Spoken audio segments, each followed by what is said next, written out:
Korupsi. Ayo, siapa yang pernah korupsi? Jangan ya.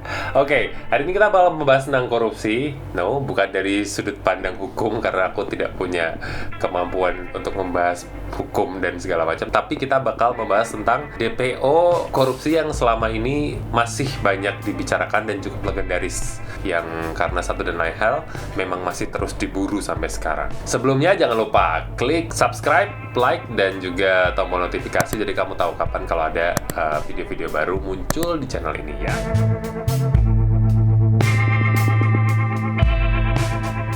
Korupsi sendiri definisinya adalah perbuatan yang dilakukan dengan maksud memberikan beberapa keuntungan yang bertentangan dengan tugas dan hak orang lain. Perbuatan seorang pejabat atau seorang pemegang kepercayaan yang secara bertentangan dengan hukum, secara keliru menggunakan kekuasaannya untuk mendapatkan keuntungan untuk dirinya sendiri atau orang lain, bertentangan dengan tugas dan hak orang lain. Kurang lebih kayak gitu. Jadi intinya sesuatu yang tidak baik ya korupsi ini. Tapi ternyata nyatanya di Indonesia masih cukup banyak sekali oknum orang-orang penting sayangnya yang punya posisi yang cukup strategis dan bagus, mereka korupsi gitu. Dan sekarang banyak yang ketangkep, tapi banyak juga yang ternyata masih menjadi DPO dan menghilang dan entah kemana. Mereka menguap seperti kapur barus di dalam lemari yang tiba-tiba menghilang aja gitu.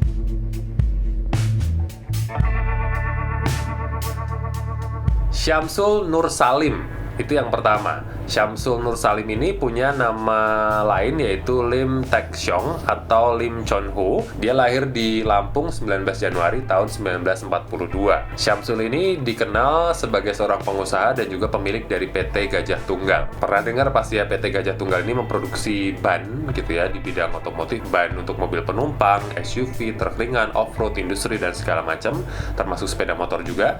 Dan PT Gajah Tunggal ini juga memproduksi dan mendistribusikan produk karet seperti karet sintetis, benang ban, ban dalam, flat, hingga o-ring gitu. Jadi perbanan lah ya PT Gajah Tunggal ini.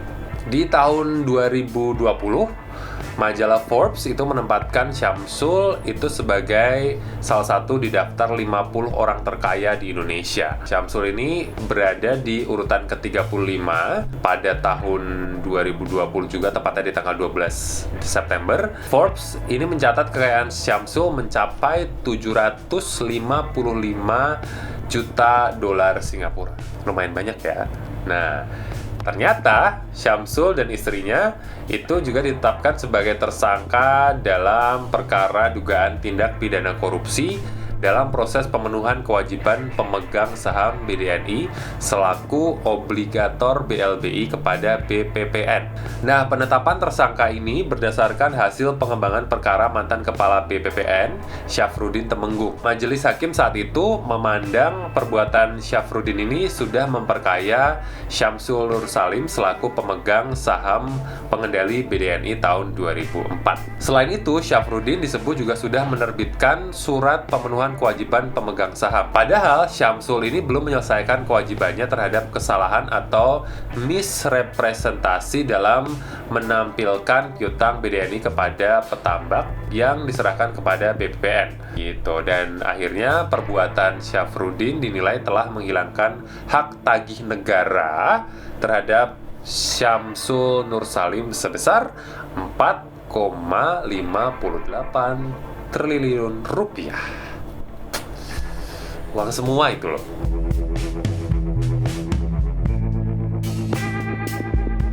Honggo Wendratno. Nama yang satu ini adalah mantan Presiden Direktur PT Trans-Pacific Petrochemical Indotama atau TPPI. Dan akhirnya Honggo Wendratno ini divonis 16 tahun penjara dan denda 1 miliar rupiah subsidiar 6 bulan kurungan. Perbuatan Honggo sendiri bersama dengan mantan Kepala BP Migas Raden Priyono dan juga Deputi Finansial Ekonomi dan Pemasaran BP Migas Joko Harsono dinilai terbukti merugikan keuangan negara senilai 2,7 miliar dolar Amerika Serikat atau kalau dikurskan rupiah itu sekitar 37,8 triliun.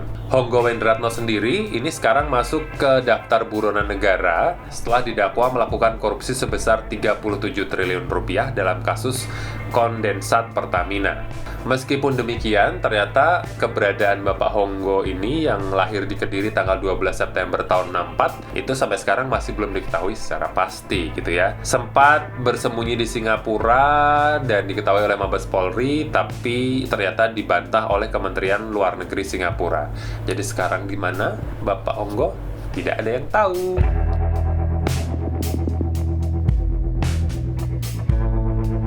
Nama selanjutnya pasti cukup familiar juga. Itu adalah Joko Chandra. Joko Chandra itu lahir di Sanggau, Kalimantan Barat 27 Agustus tahun 51, berarti umurnya sekitar 69 tahun gitu ya. Punya nama lain Jo Chan, itu adalah seorang pengusaha dan buronan korupsi asal Indonesia. Tahun 2009, dia sempat melarikan diri ke Papua Nugini sehari sebelum ia dijebloskan ke penjara karena perannya dalam penggelapan dana perbankan. Keluarganya sendiri mendirikan kelompok usaha mulia. Wah, usahanya mulia, tapi orangnya mungkin tidak mulia ya. Tanggal 11 Februari tahun 1999, Joko Chandra itu menghadiri pertemuan di Hotel Mulia di Jakarta untuk membahas upaya Bank Bali untuk mengumpulkan 904 miliar yang terhutang oleh 3 bank yang diambil alih oleh Badan Penyihatan Perbankan Nasional. Kemudian Chandra di situ hadir sebagai direktur Era Giat Prima, sebuah perusahaan yang mengumpulkan komisi sebesar 546 miliar rupiah agar BPPN mengeluarkan dana. Sekitar 274 miliar uang komisi ditransfer ke rekening Joko di BNI Kuningan, sementara sebagian dari uang itu ditransfer ke pejabat legislator Indonesia. Ini ngomongin uang segitu-gitu miliar gitu ya, bikin pusing rasanya. Oke, setelah berita tentang skandal Bank Bali itu mencuat di akhir Juli tahun 99, akhirnya Joko diselidiki oleh polisi dan Kejaksaan Agung dan akhirnya ditahan di tanggal 29 September 99 dan kemudian ditempatkan di bawah tahanan rumah gitu. Dia diadili di Pengadilan Negeri Jakarta di 9 Februari tahun 2000 dan didakwa melakukan korupsi karena mengatur dan terlibat dalam transaksi ilegal. Jaksa menuntut hukuman 18 bulan, tetapi akhirnya Joko Chandra dibebaskan pada tanggal 6 Maret tahun 2000 dengan wakil hakim ketua yang memutuskan kasus itu seharusnya sudah disidangkan oleh Pengadilan Perdata. Kemudian tanggal 31 Maret tahun 2000, Pengadilan Tinggi Jakarta memerintahkan Pengadilan Negeri Jakarta Selatan untuk memeriksa dan mengadili Joko Chandra. Dia kemudian kembali ke pengadilan di bulan April tahun 2000 dan dibebaskan pada tanggal 28 Agustus tahun 2000. Hakim mengatakan meskipun dakwaan jaksa penuntut atas tindakan Joko Chandra itu terbukti secara hukum, tapi ternyata tindakan itu bukan merupakan tindak pidana melainkan tindak perdata. Jaksa mengajukan banding ke Mahkamah Agung dan menguatkan Joko tidak bersalah dalam putusan pada tanggal 26 Juni 2001.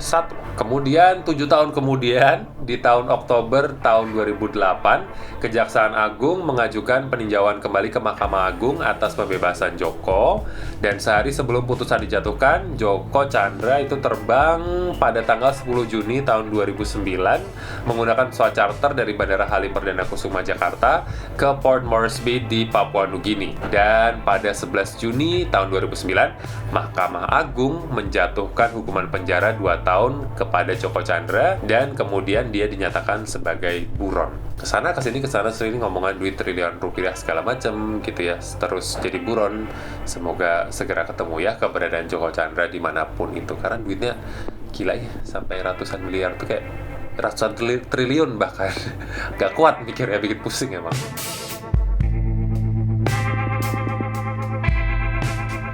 Nah, nama yang terakhir ini sangat legendaris sekali. Ya, udah ada dari tahun, kalau nggak salah mungkin 90-an juga udah sering muncul namanya, sampai sekarang mungkin selalu dikaitkan atau mungkin jadi joke kalau misalnya ada orang yang korupsi segala macam atau perihal tentang hal-hal tidak baik tentang keuangan, pasti dikaitkan dengan nama ini. Itu adalah Edi Tansil. Nggak tahu deh generasi sekarang tahu nggak nama ini, tapi aku yakin kalau misalnya anak-anak tahun 90-an, mungkin 2000-an juga masih ada yang tahu nama Edi Tansil. Nah, Edi Tansil ini memang cukup legendaris, bisa dibilang legenda koruptornya Indonesia gitu kan, karena sampai sekarang jejaknya tidak terlacak, hilang. menyublim. Eddie Tansil ini sendiri punya nama alias atau nama lain adalah Cho Hong atau Tan Chu Fuan. Diberitakan sempat kabur dari LP Cipinang di tanggal 4 Mei tahun 96 gitu kan. Kemudian dirinya itu dihukum 20 tahun penjara karena menggelapkan uang negara sebesar 430 juta dolar Amerika Serikat atau sekitar 1,3 triliun di masa itu, tahun 90-an ya. Kebayang kalau sekarang mungkin nilainya sudah luar biasa sekali gitu. Kasus ini terungkap saat rapat dengar pendapat antara pihak Komisi 7 DPR dengan Gubernur Bank Indonesia J. Sudrajat Jiwandono di tahun 93. Saat itu anggota Komisi 7 dari fraksi Karya Pembangunan A. Baramuli itu menjadi tokoh penting. Nah, mantan Ketua Dewan Pertimbangan Agung atau DPA itu mengungkap secara gamblang petunjuk kemungkinan adanya penyelewengan uang dalam jumlah besar dalam kasus kredit yang dikucurkan Bapindho kepada bos GKG Eddie Tansil tanpa adanya jaminan yang jelas. Kemudian belakangan ada dua nama pejabat yang diketahui memberikan referensi layak kredit untuk Eddie Tansil yang ditujukan kepada jajaran pimpinan tertinggi di bank milik pemerintah itu. Keduanya adalah mantan Menteri Keuangan JP Sumarlin dan Ketua DPA Laksamana Purnawirawan Sudomo. Tapi ternyata tidak ada bukti keterkaitan mengenai aksi Eddie Tansil dengan dua nama pejabat penting tadi. Di dalam pengadilan sendiri, itu terungkap adanya pembobolan uang negara sebesar 430 juta dolar Amerika Serikat atau senilai 1,3 triliun. Nah, atas perbuatannya, Eddie Tansil ini diganjar hukuman penjara 17 tahun, uang pengganti 500 miliar, dan denda 30 juta termasuk penyitaan sejumlah aset miliknya. Kemana ya Eddie Tansil sekarang ya? Ada yang tahu update-nya tentang Eddie Tansil?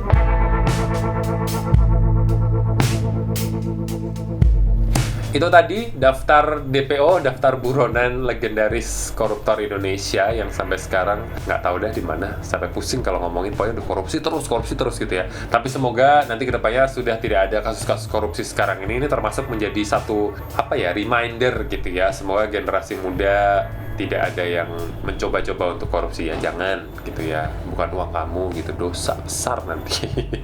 Oke, terima kasih sudah menonton, jangan lupa like, subscribe, dan sampai ketemu lagi di video-video selanjutnya.